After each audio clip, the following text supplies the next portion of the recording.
Can you stand the rain? What it is, man? It's your boy SK. Sitting here in the Batmobile, charging up, rain coming down. Figure I'd get on here and basically had time for I Got Time Today segment. And the part I want to speak about today is this. Thank you. Speak on this Diddy verse 50 kind of back and forth. Well, not really back and forth, just forward. Basically from 50 to Diddy. So now everybody who's in the culture will know that 50 has been at Diddy neck for seems like years now. Like hard. Pause. Like always throwing shots at Diddy, always had a Diddy joke, always would say something about Diddy. And then when this trial stuff started up, man, he broadcasting left and right about about Diddy, throwing shots, kicking him while he down, super, super bad. Super OD almost. Even to the point when Trump was when Trump made a statement hey, if it goes down, they asked Trump would he consider pardoning Diddy? And Trump was yeah, I'll look into it. If I think he getting treated unfairly, I'll definitely would look into pardon him. We used to be friends, blase blase. Which I personally took as basically him saying, hey Diddy, if you want to go home, just drop the bag off and I got you. But Fifth even got on his post and was nah, I'm going to remind Trump of all the dang messed up stuff Diddy said about him. And I remember seeing that God damn 50, man. Friend, what we doing, dog? You going basically snitch on the man to help so the man can't get a pardon. What part of the game is that? God damn, that's some snitch shit. God damn, Fifth. And I didn't really understand why he was going at him like that. Now, mind you, it's been out there that Diddy had smashed or kind of was messing with 50 baby mama. So I figured okay, that probably play a role in it, but I ain't really kind of understand to what degree it was. So going to court yesterday, the court whole entire day was Jane Doe, quote unquote, who basically who's 50 baby mama, basically testifying. And after hearing her testify all day long, and then realizing not only is that just not Fifth's baby mama, Fifth was in love with this woman. I totally understand now. Not only do I understand, I'll say when who was it? What's dude's name? When Kid Cudi was he walked in and Diddy was standing at the door, staring out the window like a Marvel supervillain. Diddy 1000% is a Marvel supervillain. Diddy took this man baby mama and basically made her his sex slave. There's no other way to put it. He took that woman from being that was basically Fifth almost wife type figure at a point in time. And I guess they fell out for whatever reason, but somebody like that, he genuinely loved and was with that woman. Family pictures together. That was his girl. And Diddy came and took that woman and basically slutted her out and made her a drug abuser with him. I totally get why Fifth tight now. And to be honest with you, Diddy's so diabolical, I'm 1000% sure he did that on purpose. He had that woman sign a contract, was basically hey, I'm going to contractually obligate myself to basically take care of X, Y, and Z for you in return for you basically kicking it with me. Like, this was before the trial. This before anything popped off. Like, he literally signed a contract with this woman, basically saying, like, I'm going to pay you, I think it was like 10 bands a month for you to hang with me. Like, fam, he despised 50 so much to the point to where fam literally was willing to pay 10 bands a month to trick on this man baby mama, to coerce and take this man baby mama from her. And like, when you say slutted out, like, fam, he literally turned this man baby mama out. Like, druggy. She's a druggy. Like, Diddy's a druggy. Like, he turned her into a full-fledged drug addict. Slutted. When I say slutted out, like, tens upon, I mean, it's hard to put a number on it, but I would estimate over like 30 random strangers have smashed this woman off of Diddy, basically just like enjoyment or Diddy word. Like, he would pay, like, one scenario, she testified, like, he had 3 different entertainers come basically have sex with her for 48 hours straight. 48 hours straight. I'm not exaggerating. This is what the woman said in court. 3 men, she slept with 3 men over the course of 48 hours straight. Like, one man for like 12 hours, and the next man like consecutively. Like, once episode, she would sleep with these men. She threw up after the second man from like drugs and kind of like exhaustion. She threw up, and they was like, hey, good, you threw up. You alright, get back in there. Like, dog. Like, he was literally slutting this woman out. To the point she was like, I don't know who I am no more. I'm thinking about suicide. Like, I didn't take drugs before. Like, I wasted 3 years of my life.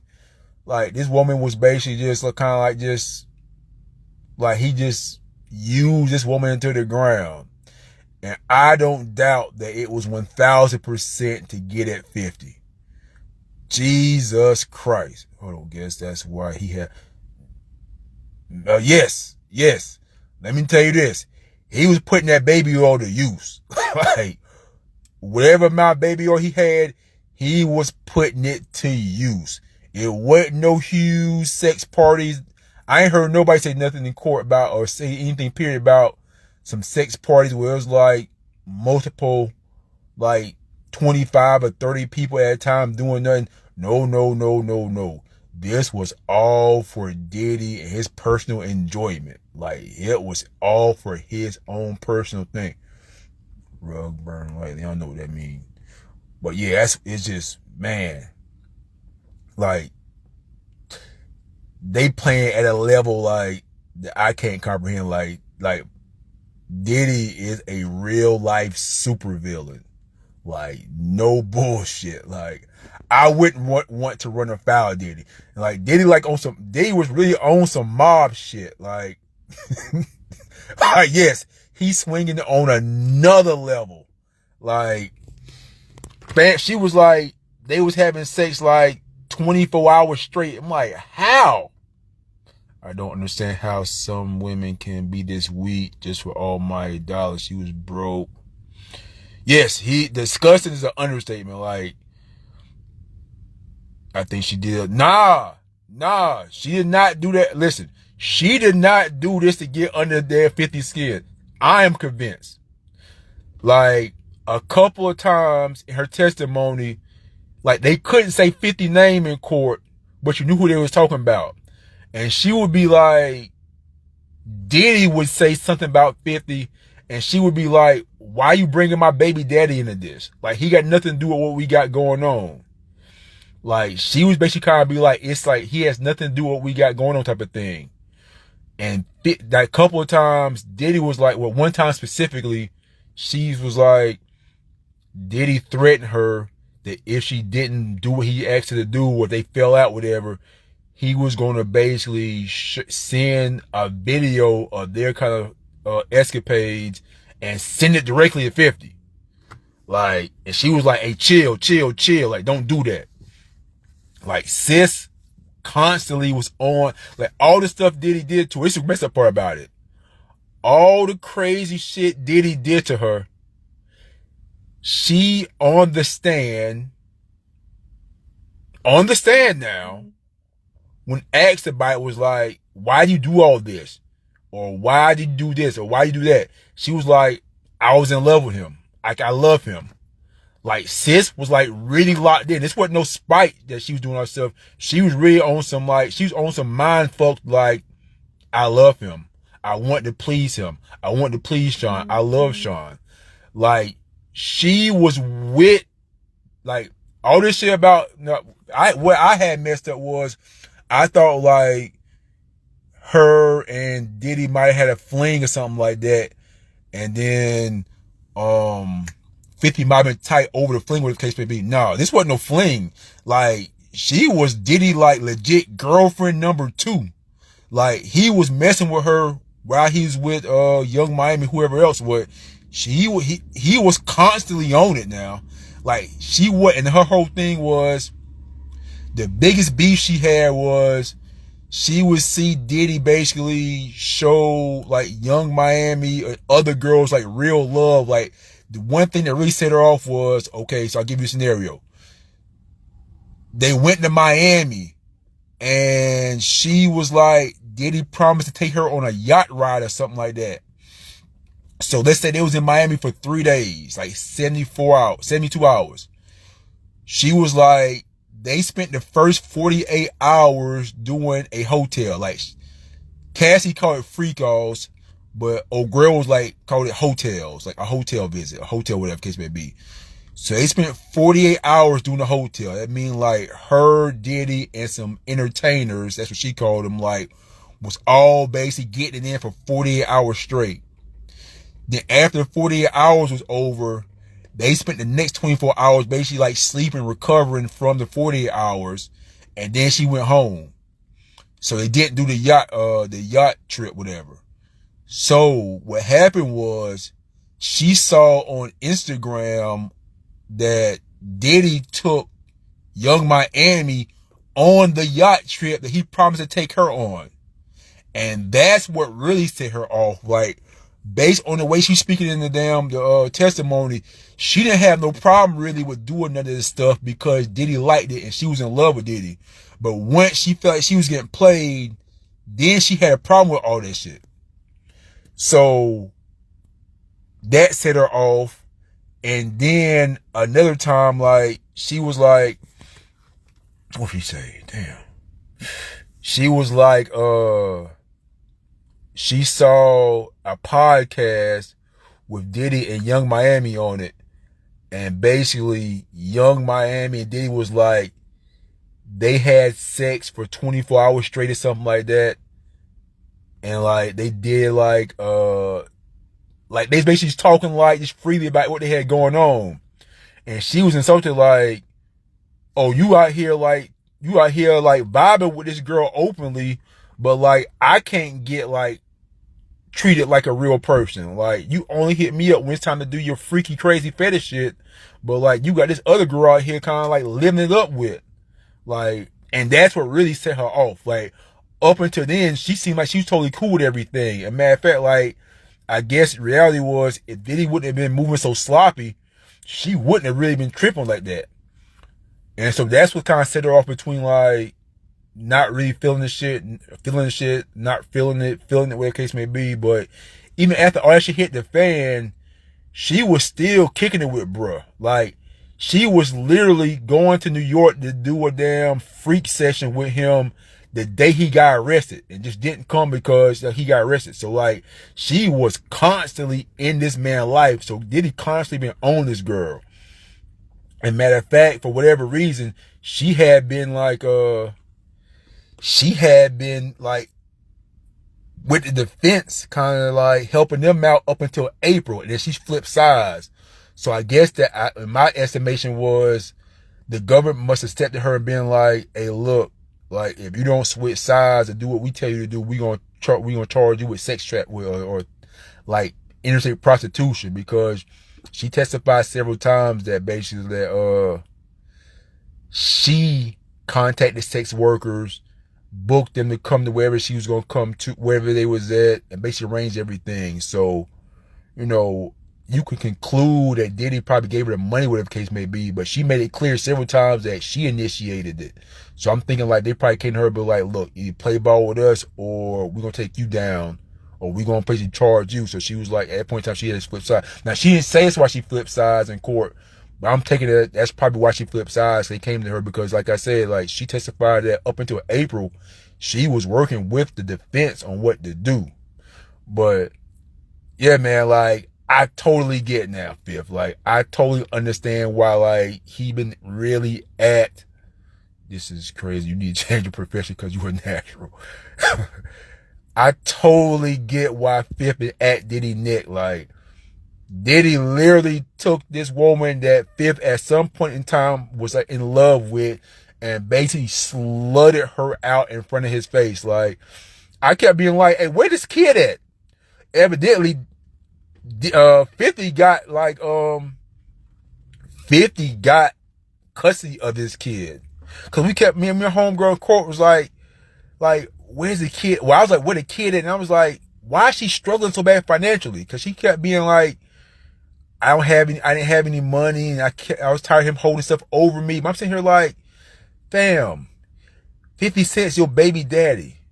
You kicking it with Puff. Like, why do you not have no money? Like, why do you not have any resources? Like, you have seriously mismanaged your like goods to be associated with two high-end celebrity rappers but have nothing to show for it.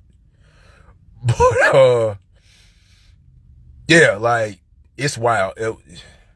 Like I totally get why 50 at Diddy neck now. Like, these dudes beefing at a different level in the game. Like, you thought you was diabolical. You thought you was manipulating situations.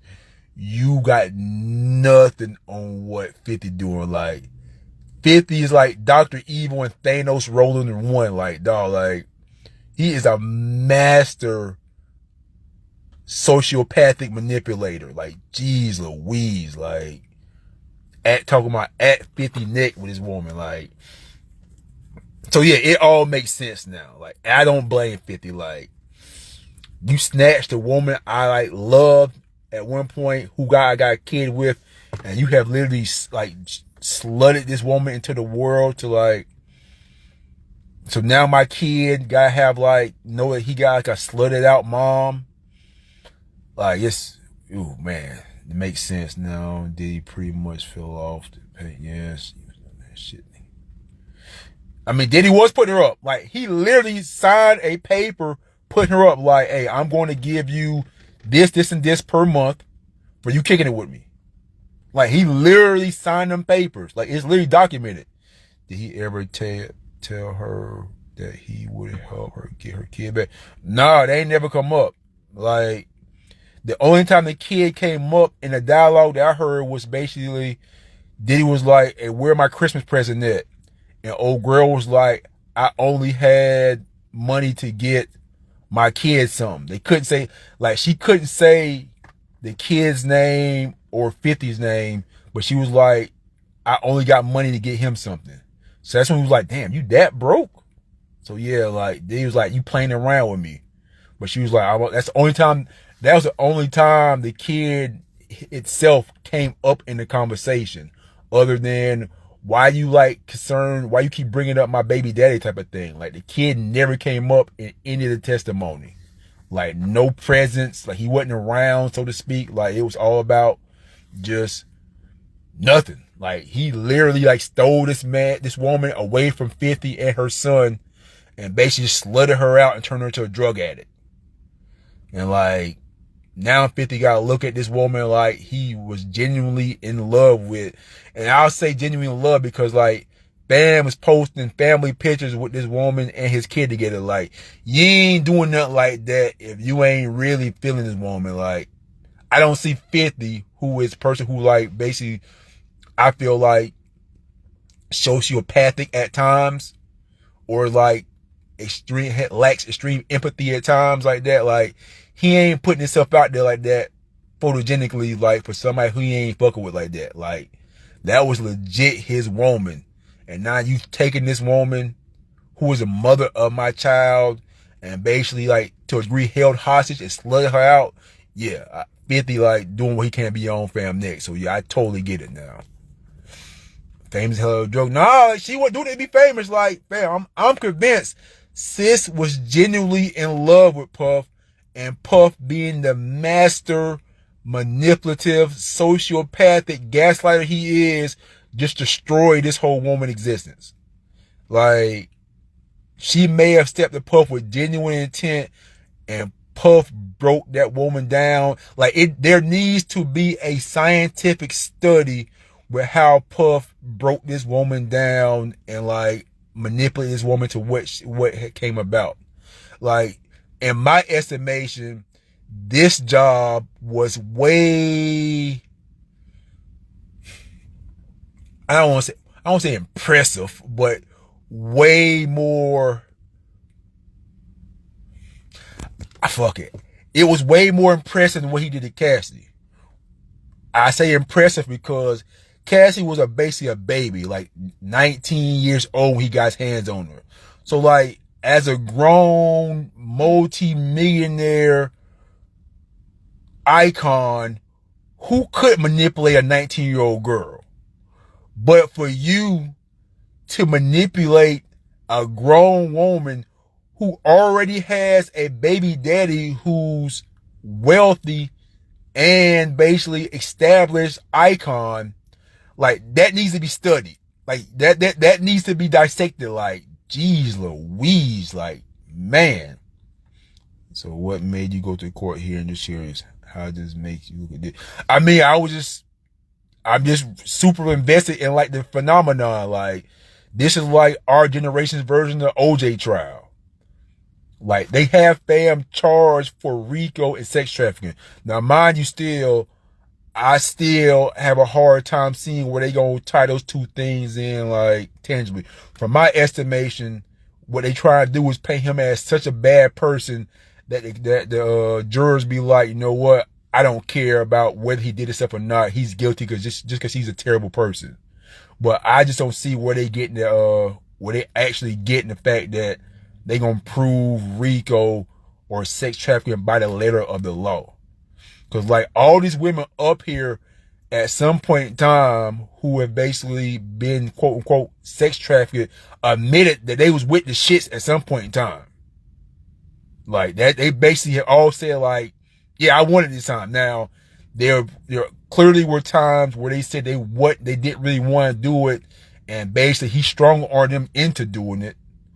But it goes back and forth. Like, let's say on Monday they was with it, Friday they didn't want to do it, he forced them, but Sunday they was with it again. So it's like, wait, I don't know what the hell is that sex trafficking. Like, you just what? So because you went in the mood on Friday, is that sex trafficking? Because you was in the mood Sunday, 2 days later. Like, so I don't know. I mean, obviously I'm not a lawyer, so the legal, like, nuances are above, like, over my head, but it's kind of like, they just don't seem, me as a common regular person, that just don't seem like sex trafficking. Like, sex trafficking means, like, in my mind, seems like you are constantly made to do something against your will. Like, in my mind, you not wanting to do it Friday, but then doing it Sunday, shit, I can relate to that. Like, I done had a girlfriend something be like, she went in the mood and I bugged her all night, and she like, damn, all right, come on, let's do it. All right, forget it, hurry up. And we did it. And 3 days later, she was like, oh, I'm feeling like doing something. Like, any person can relate to that. Like, I don't care who you are.